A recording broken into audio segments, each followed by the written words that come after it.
Dari kejadian ini. Iya, terima kasih rekan-rekan semua ya. Hari ini kita sudah mendengar berita yang sangat mengejutkan bahwa ternyata tersangka dari Polda Metro ya, yang kemudian dibawa ke kejaksaan itu dilimpahkan tahap 2. Dan kita tahu bahwa tepat tadi jam berapa ya, 1 jam 2 jam yang lalu itu diinformasikan bahwa para tersangka tersebut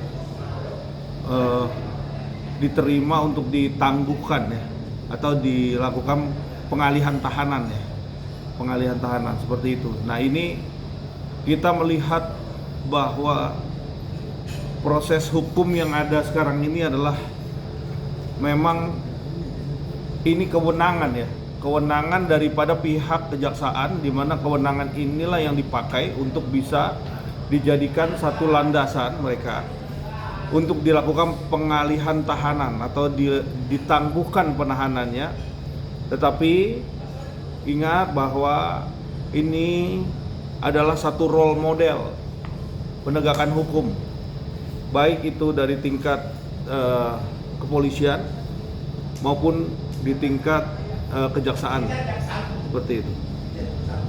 Mas, ada info, ada desakan dari beberapa pihak di kejaksaan terkait proses ini harus ditangguhkan, benar nggak? Kabar seperti itu mungkin nggak sih? Iya, kalau kita lihat di sini kan, kalau memang itu ada desakan, kalau itu di situ ada satu tekanan atau ada yang intervensi, tentunya ini menjadi poin, menjadi satu alasan ya, menjadi alasan kenapa ini kan adalah menjalankan supremasi hukum, penegakan hukum, yaitu tindakan hukum yang dipakai ataupun yang dilakukan oleh pihak para penegak hukum, baik itu tingkat polisian, kejaksaan, nanti di pengadilan.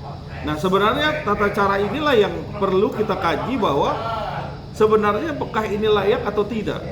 Tentunya kita semua ini tidak mempunyai kewenangan terhadap proses yang namanya penahanan kalau kita ya. Tapi di sisi lain kita berharap sebuah penegakan ini berjalan secara bersih, secara tidak adanya pilih kasih atau tekanan. Kalau ini terjadi, maka kita menduga sebenarnya ada apa di balik batu, ada udang di balik batu.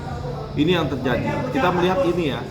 Tapi biarkan proses ini menjadi satu sejarah, suatu penegakan yang kita lihat, kita nilai juga bahwa sebenarnya ada apa, sebenarnya ada siapa ya bisa seperti ini, bisa dilakukan penegakan hukum seperti ini gitu loh. Kan ini ancaman hukumannya di atas 5 tahun, tindak pidananya jelas dan sudah jelas, alat bukti, saksi dan lain-lainnya sudah jelas.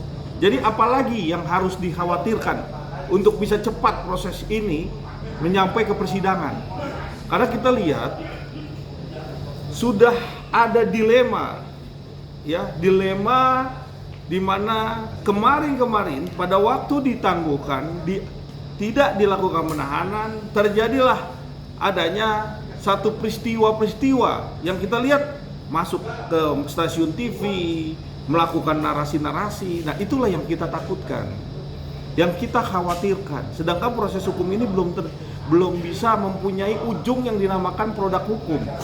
Untuk itu, biarkan ini menjadi sejarah yang saya sampaikan, biarkan ini menjadi contoh bahwa adanya satu peristiwa hukum, adanya satu sanksi hukum, dan sudah jelas ini pasal yang disangkakan, tetapi tidak dilakukan penahanan ya, karena ini kewenangan tadi, kewenangan dari pihak kejaksaan. Biarkan ini menjadi sejarah. Kita lihat seperti apa nanti diproses, dilimpahkan ke pengadilan untuk disidangkan.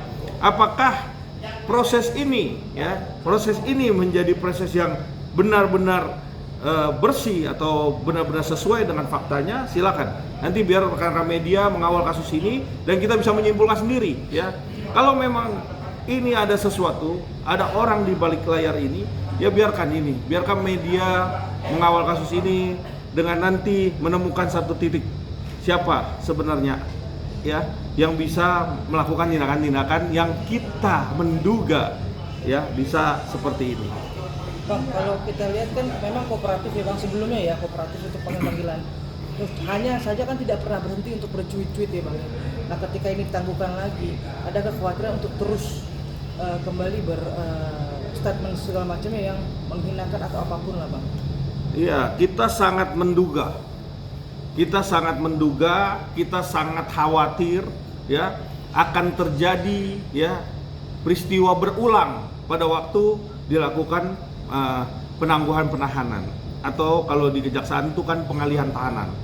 Nah itu oleh karena itu kita dan rekan-rekan media tentunya kita tahu bahwa hal seperti ini sangat amat jarang terjadi ya, jarang terjadi karena memang biasanya kalau sudah ada satu dilema yang dilakukan oleh seseorang tersangka yang melakukan tindakan berulang, tentunya di kejaksaan harus menjadi pertimbangan. Itu poinnya. Di kejaksaan menjadi pertimbangan. Tetapi underline-nya adalah ini kewenangan dari kejaksaan. Kita pun nggak bisa berintervensi. Terus kalau begini kita menduga ada apa sebenarnya kan gitu. Ada apa sebenarnya? Apakah di sini ada intervensi atau tidak? Ya karena media bisa melihat bahwa di sini menjadi contoh yang nantinya akan kita bawa sampai kapanpun juga karena ini menjadi jurisprudensi ya perjalanan mulai dari kepolisian, kejaksaan sampai nanti pada waktu persidangan. Bang, ada endosan kuat bahwa ini adalah muatan politik di mana Rosyul itu bisa dijadikan corong untuk berkomentar sampai apapun terkait masalah politik yang berkepentingan. Ya kalau memang itu ada kepentingan lain, apalagi itu kepentingan politik tentunya ini kita belum bisa memastikan itu betul atau tidak ya rekan-rekan media. Tetapi dalam hal ini semua tuh akan terlihat berjalan dengan seiringnya waktu ya. Berjalan dengan segala peristiwa yang terjadi ini pasti akan terbentuk nanti. Ya, terbentuk sendiri ya. Bagaimana proses hukum ini bisa dirasa kurang seperti bagaimana mestinya ya. Seperti apa yang kita sama-sama melihat bahwa bagaimana sih sesungguhnya proses hukum ini berlanjut kepada pihak kejaksaan dan kejaksaan melakukan satu tindakan-tindakan yang tentunya ini yang membuat khawatir daripada pihak pelapor kan, mengkhawatirkan.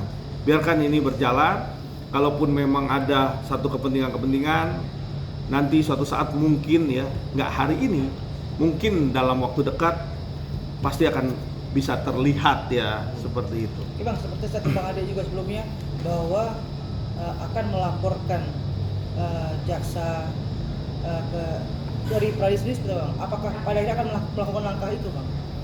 Iya, tentunya hal-hal lain yang tentunya kita akan lakukan adalah berbagai cara, baik itu surat maupun meminta permohonan berbagai cara, sehingga karena penegakan supremasi hukum ini menjadi salah satu track record ya, track record perjalanan yang tentunya ini nggak bakal hilang.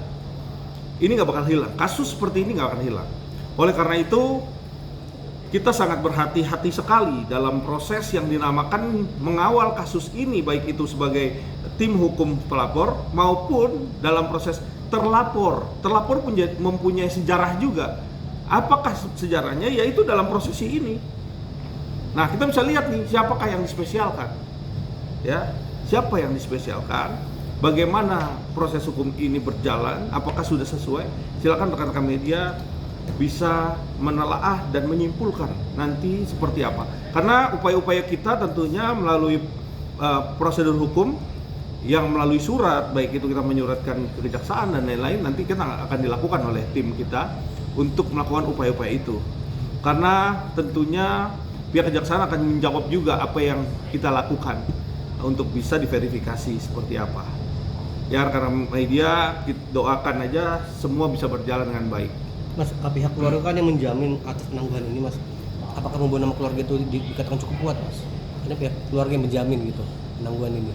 Ya, jadi gini, syarat ketentuan ya dari penangguhan penahanan itu menjadi syarat penting harus ada yang menjamin. Ya, terus ada beberapa faktor, tentunya kita ngelihat nih, kita ini sudah sampai di kejaksaan nih, udah beda ranah nih, bukan ranah kepolisian lagi. Apakah ya dalam proses nanti dia masih seorang tersangka masih masuk ke dalam media TV dan masih melakukan satu tindakan yang berulang. Kita lihat aja. Ini jadi contoh ya, jadi contoh dan menjadi